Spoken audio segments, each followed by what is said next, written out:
ബുദ്ധി കൊണ്ട് അള്ളാഹുവിനെ മനസ്സിലാക്കണമെന്ന് രണ്ട് വിഭാഗത്തോട് മാത്രമേ പറഞ്ഞിട്ടുള്ളൂ.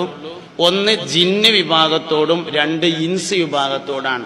മലക്കുകളോട് അള്ളാഹു തആല നിങ്ങളൊന്ന് ആലോചിച്ച് നോക്കി ഇന്നെ പറ്റിയെന്ന് പറഞ്ഞിട്ടില്ല. മലക്കുകൾ ജന്മനാ മൂമിനീങ്ങളാണ്. അവർ ഈമാനിയത്തിൽ തുടരും. അവർ ഈമാനായിട്ട് മൂമിനായിട്ട് തന്നെ വഫാത്താവുകയും ചെയ്യും.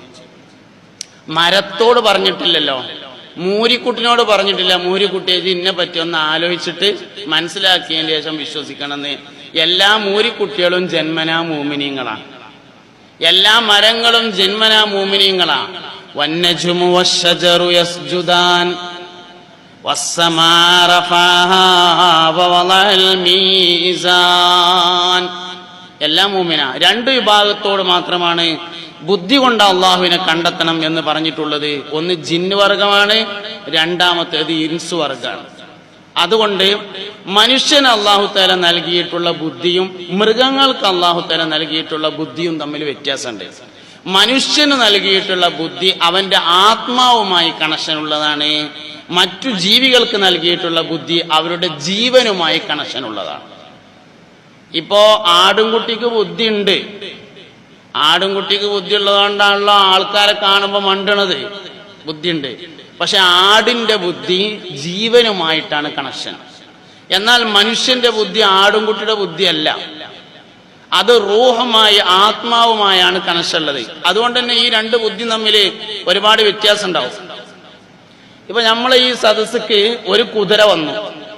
ഒരു കുതിര ഇങ്ങനെ വന്നോ, വയൽക്ക് കൂടെ വന്നിട്ട് ഇവിടെ വന്നു. അവിടെ വന്നിട്ട് ഇങ്ങനെ ചാടിക്കളിച്ചിട്ട് ഇങ്ങനെ കണ്ടുകൊണ്ട് നോക്കുമ്പോൾ നമുക്ക് മനസ്സിലായി ഒരു വന്നത് ഇപ്പോൾ ഒരു കുതിരയാണ് എന്ന് മനസ്സിലായി.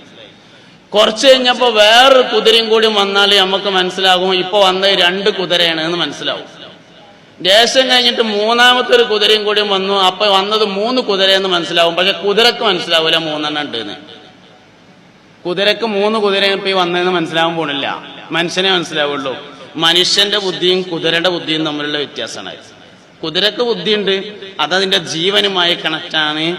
അത്യാവശ്യം ജീവിച്ചു പോകാൻ ആവശ്യമായ വിവേകം ആണ് അവർക്കുള്ളത്. അതവരുടെ ജീവനുമായി കണക്ഷനാണ്.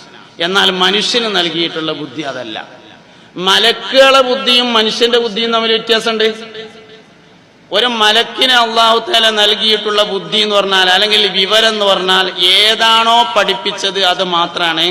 മനുഷ്യന് പഠിക്കാൻ ആവശ്യമായ വിവരമാണ് നൽകിയിട്ടുള്ളത്. അതായത് ഒരു മലക്കിന് അള്ളാഹു തആല പഠിച്ചപ്പോ സുജൂദിൽ കിടക്കാനാണ് പഠിപ്പിച്ചത്, സുജൂദ് ചെയ്യാനാണ് പഠിപ്പിച്ചതെങ്കിൽ ഖിയാമത്ത് നാള് സൂര്യൻ പടിഞ്ഞാറുന്ന് ഉദിക്കുന്നത് വരെ, ഖിയാമത്ത് നാൾ ഉണ്ടാവുന്നത് വരെ ആ മലക്ക് സുജൂദ് തന്നെ ഇക്കാരം.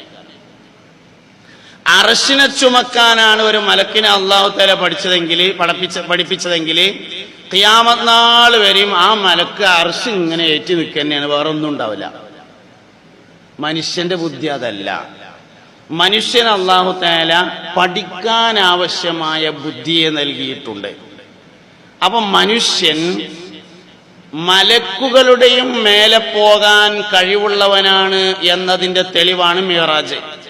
മിഅ്റാജിൽ മലക്കുകളുടെ കൂട്ടത്തിൽ ഏറ്റവും ഉന്നതനായ സയ്യിദുനാ ജിബ്രീൽ അലൈഹിസ്സലാം പോകാത്ത സ്ഥലത്തേക്ക് ബഹുമാനപ്പെട്ട ത്വാഹ റസൂലുള്ളാഹി സ്വല്ലല്ലാഹു അലൈഹി വസല്ലം പോയി. അഹ്ലുസുന്നത്ത് വൽ ജമാഅയുടെ വിശ്വാസം അനുസരിച്ച് 4 ഖലീഫമാരുടെ സ്ഥാനം മലക്കുകൾക്കും മേലെയാണ് എന്നാണ്. സയ്യിദുനാ അബൂബക്കർ സിദ്ദീഖ് റളിയല്ലാഹു അൻഹുവിന്റെ ആണ്ടുമാസമാണ് ഈ മാസം. ഈമാനിൽ സിദ്ദീഖ് റളിയല്ലാഹു അൻഹുവിനെ മറികടക്കുന്ന മറ്റാരുമില്ല. കഴിഞ്ഞ വ്യാഴാഴ്ച 22 അറബി മാസം 22-നാണ് ബഹുമാനപ്പെട്ട സിദ്ദീഖ് റളിയല്ലാഹു അൻഹു വഫാത്തായ ദിവസം. ഈമാനിൽ സിദ്ദീഖ് റളിയല്ലാഹു അൻഹുവിന്റെ അവിടെ ആർക്കും എത്തുന്നില്ല. ഈമാനിന് ചില പ്രധാനപ്പെട്ട അടിസ്ഥാനങ്ങളുണ്ട്. ഈമാന്റെ പ്രധാനപ്പെട്ട അടിസ്ഥാനം നിലകൊള്ളുന്നത് ഷഹാദത്ത് കലിമയുടെ 2ാമത്തെ ഷിഖിലാണ്. അഷ്ഹദു അല്ലാ ഇലാഹ ഇല്ലല്ലാഹ് വ അഷ്ഹദു അന്ന മുഹമ്മദുർ റസൂലുള്ളാഹ് എന്നുള്ളതാണ് ഷഹാദത്ത് കലിമ. ഇതിൽ ഈമാന്റെ വളരെ പ്രധാനപ്പെട്ട അടിസ്ഥാനം നിലകൊള്ളുന്നത് 2ാം ഷിഖായ വ അഷ്ഹദു അന്ന മുഹമ്മദുർ റസൂലുള്ളാഹ് എന്നതിലാണ്. ഒരാള് ഈമാന്റെ കമാലിയത്തിലേക്ക് പോകുന്നത് മുഹമ്മദ് നബി സല്ലല്ലാഹു അലൈഹി വസല്ലമ തങ്ങളിൽ താല്പര്യമുള്ളതിനനുസരിച്ചാണ്. ഈമാൻ നുഖ്സാനിയത്തിലേക്ക് പോകുന്നത് നബി സല്ലല്ലാഹു അലൈഹി വസല്ലമ തങ്ങളിൽ താല്പര്യം കുറയുന്നതിനനുസരിച്ചാണ്. അപ്പോ ഈമാനിന് ചില പ്രധാനപ്പെട്ട അടിസ്ഥാനങ്ങൾ, ബേസുകളുണ്ട്. ആ ബേസുകളെ മനസ്സിലാക്കാൻ നമുക്ക് കഴിയുക എന്നത് പ്രധാനപ്പെട്ട കാര്യമാണ്. ആത്മാവിന് ഭക്ഷണം നൽകാൻ നമുക്ക് സാധ്യമാവണം. ശരീരത്തെ പ്രശ്നമല്ലാതെ കാണാൻ വേണ്ടി പറ്റണം. ആത്മാവും ശരീരവും തമ്മിലുള്ള ബന്ധം ഒരു വാഹനവും ആ വാഹനത്തിലെ യാത്രക്കാരനും തമ്മിലുള്ള ബന്ധമാണ്. ഒരു വാഹനം, ആ വാഹനത്തിന്റെ മേലെ യാത്ര ചെയ്യുന്ന ഒരു യാത്രക്കാരൻ ആരോട് ചോദിച്ചാലും, 3ാം ക്ലാസ്സിൽ പഠിക്കുന്ന കുട്ടിനെ വിളിച്ചിട്ട് ചോദിച്ചു, കുട്ടിയെ മോനെ വാഹനത്തിനാണോ യാത്രക്കാരനാണോ പ്രാധാന്യം എന്ന് ചോദിച്ചാൽ ആ കുട്ടി പറയും അത് വാഹനത്തിന്റെ മേലെ യാത്ര ചെയ്യണ യാത്രക്കാരൻ തന്നെയാണ് പ്രാധാന്യം എന്ന് പറയും. ഒരു മോട്ടോർ സൈക്കിൾ ഇങ്ങനെയാണ് പോയിരുന്നു, അല്ലെങ്കിൽ ഒരു കാർ ഇങ്ങനെയാണ് പോയിരുന്നു, അവിടെ ഒരു അപകടത്തിൽപ്പെട്ടു എന്ന് കേട്ടാൽ നമ്മൾ ആദ്യം ചോദിക്കും ആ വണ്ടിയും ഒരു ചെങ്ങായി ഉണ്ടായിരുന്നു, ഓൻ എന്തേലും പറ്റിയോ എന്ന് ചോദിക്കും. വണ്ടിക്ക് പറ്റണതിനേക്കാൾ പ്രധാനമാണ് അയിമത്തെ ചെങ്ങായിക്ക് എന്തേലും പറ്റലേ. ഒരു വാഹന അപകടത്തിൽപ്പെട്ടാൽ വാഹനം വെട്ടിപ്പൊളിച്ച് അതിലുള്ള ആളെ രക്ഷപ്പെടുത്താൻ കഴിയുള്ളൂ എങ്കിൽ വാഹനം വെട്ടിപ്പൊളിച്ച് അതിലുള്ള ആളെ രക്ഷപ്പെടുത്താൻ വേണ്ടി ശ്രമിക്കും. ആത്മാവും ശരീരവും തമ്മിലുള്ള ബന്ധം വാഹനവും യാത്രക്കാരനും തമ്മിലുള്ള ബന്ധമാണ്. നമ്മൾ എന്താ ചെയ്യണമെന്ന് വെച്ചാല് വണ്ടി എന്നും നേരം വെളുത്താൽ കഴുകും, വൈകുന്നേരം ഒന്ന് തുടക്കും ചെയ്യും. അതിന്റെ ഉള്ളിലുള്ള മനുഷ്യൻ കുളിക്കലില്ല എന്നുള്ളതാണ് പ്രശ്നം. വണ്ടി എന്നും കഴുകും, എണ്ണൊക്കെ തേച്ച് പോളിഷ് ചെയ്ത് ഉഷാറായിട്ട്. പണ്ടൊരു തമാശ പറയലുണ്ട്, പണ്ടൊരു അണ്ണാച്ചി കുളിച്ചപ്പോ ബനിയൻ കിട്ടി എന്ന് പറയലുണ്ട്.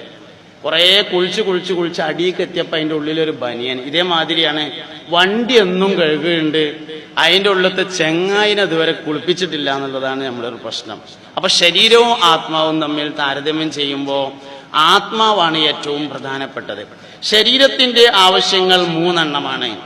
1 ഉറക്കവും വിശ്രമവുമാണ്, 2 വെള്ളവും ഭക്ഷണവുമാണ്, 3ാമത്തേത് സുഖാസ്വാദനങ്ങളാണ്. ശ്രദ്ധിക്കണേ, ശരീരത്തിന്റെ ആവശ്യങ്ങൾ 3 എണ്ണമാണ്. 1 ഉറക്കവും വിശ്രമവും ശരീരത്തിന് ആവശ്യമാണ്. ഉറങ്ങിയില്ല എന്ന് എഴുതിയിട്ട് ആത്മാവിനൊന്നും സംഭവിക്കൂല, ശരീരത്തിനാണ് ക്ഷീണം വരുന്നത്. 1 ഉറക്കവും വിശ്രമവുമാണ്. 2 ഭക്ഷണവും വെള്ളവും ശരീരത്തിനാണ് ആവശ്യമുള്ളത്. 3 സുഖാസ്വാദനങ്ങൾ. സുഖാസ്വാദനം എന്ന് പറഞ്ഞാല് നല്ല വീട്, നല്ല വാഹനം, നല്ല വസ്ത്രം, ഇതൊക്കെയാണ് സുഖാസ്വാദനങ്ങൾ എന്ന് പറയുന്നത്. ഇത് 3 ആവശ്യമുള്ളത് ശരീരത്തിനാണ്. എന്നാൽ ആത്മാവിന്റെ ആവശ്യങ്ങൾ 2 എണ്ണമാണ്.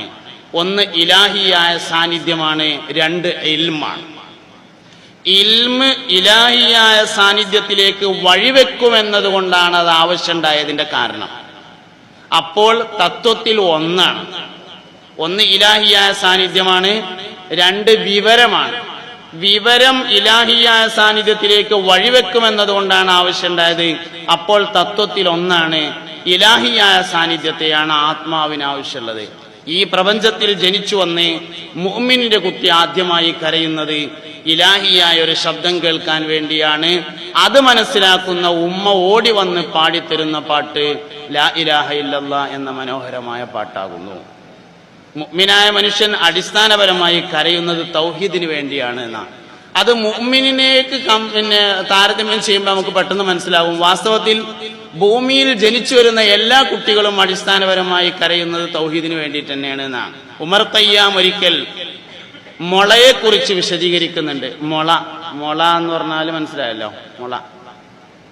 മുളയെക്കുറിച്ച് വിശദീകരിക്കുമ്പോൾ അദ്ദേഹം പറയുന്നുണ്ട്, ഒരു അടിസ്ഥാന മുളയിൽ നിന്ന് ഒരു ചെറിയ കഷ്ണം കീറിയെടുത്ത് അതിന്റെ അടിസ്ഥാന തണ്ടിൽ വെച്ച് ഉരച്ചാൽ ഒരു ശബ്ദമുണ്ടാവും.